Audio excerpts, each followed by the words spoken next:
মনুষ্যৰ জীৱনত প্ৰতিদিনে পালন কৰিবলগীয়া মহাযজ্ঞ পাঁচখন বাৰু কি কি? এই প্ৰশ্নৰ উত্তৰটো তোমাক সেই ধাৰ্মিক নাৰীজনীয়ে দিছিল। তুমি কিন্তু বুজি নাপালা। সেই নাৰীজনে কি কৈছিল জানা? এই পৃথিৱীৰ প্ৰত্যেকজন মনুষ্যৰ জীৱনত প্ৰতিদিনে পালন কৰিবলগীয়া মহাযজ্ঞ পাঁচখনৰ ভিতৰত প্ৰথম মহাযজ্ঞখন হৈছে ব্ৰহ্মযজ্ঞ। এই ব্ৰহ্মযজ্ঞখন সম্পাদন কৰিবলৈ পালন কৰিবলৈ কোনো ধৰণৰ ফুল নালাগে, কোনো ধৰণৰ দ্ৰব্য নালাগে, কোনো ধৰণৰ পূজাৰী নালাগে। আপুনি নিজেই এই যজ্ঞখন কৰিব পাৰে। কেনেকৈ কৰিব? ব্ৰহ্মপুৱাতে শোৱা পাতন পৰা উঠি সূৰ্যৰ ওপৰতে বহি একান্ত মনে অনন্ত ভক্তি কৰাই হৈছে ব্ৰহ্মযজ্ঞ। দ্বিতীয় যজ্ঞখন হৈছে দেৱযজ্ঞ।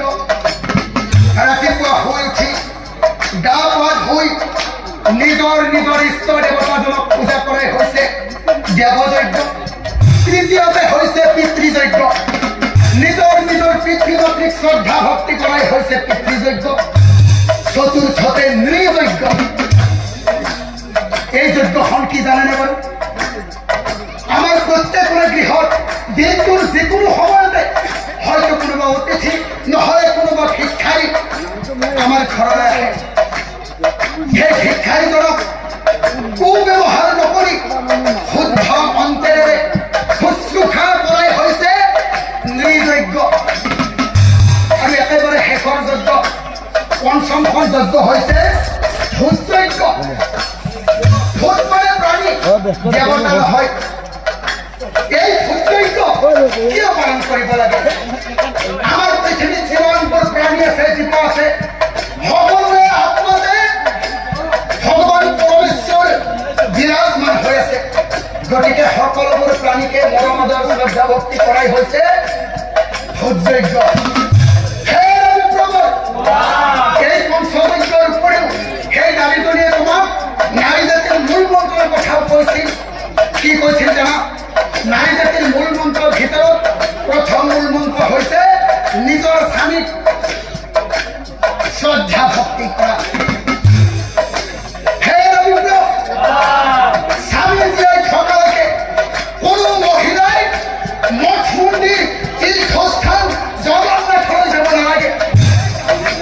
ভগৱান যদি স্বামী দেৱতা নিজৰ ঘৰত আছে, স্বামীক ভক্তি কৰিলে সকলোবোৰ দেৱ দেৱতা সন্তুষ্ট হৈ যায়। এই কথা মনত ৰাখিব। মোৰ তৃতীয় প্ৰশ্নটো আছিল এই পৃথিৱীৰ ভিতৰত আটাইতকৈ নিকৃষ্ট আৰু দুৰ্বল পুৰুষ কোনজন? এই প্ৰশ্নৰ উত্তৰটো যুৱতীগৰাকীয়ে তোমাক দিছিল। কি কৈছিল জানা? যিজন পুৰুষে নাৰী জাতিৰ মান মৰ্যাদা ৰক্ষা কৰিব নোৱাৰে, নাৰী জাতিৰ সতীত্ব ৰক্ষা কৰিব নোৱাৰে, সেইজনে হৈছে এই পৃথিৱীৰ ভিতৰতে আটাইতকৈ নিকৃষ্ট আৰু দুৰ্বল পুৰুষ। হে ৰবিপ্লৱৰ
মই মোৰ ভগৱান তুল্য পিতৃ মাতৃক চিনি নাপালো মই মোৰ পিতৃ মাতৃক কো ব্যৱহাৰ কৰিলো হে ভগৱান আজিৰ পৰা এই সংসাৰত জীয়াই থকাৰ মোৰো কোনো অধিকাৰ নাই আজি মই আজি আত্মহত্যা কৰি মৰি যাওঁ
কান্দি নৰোত্তম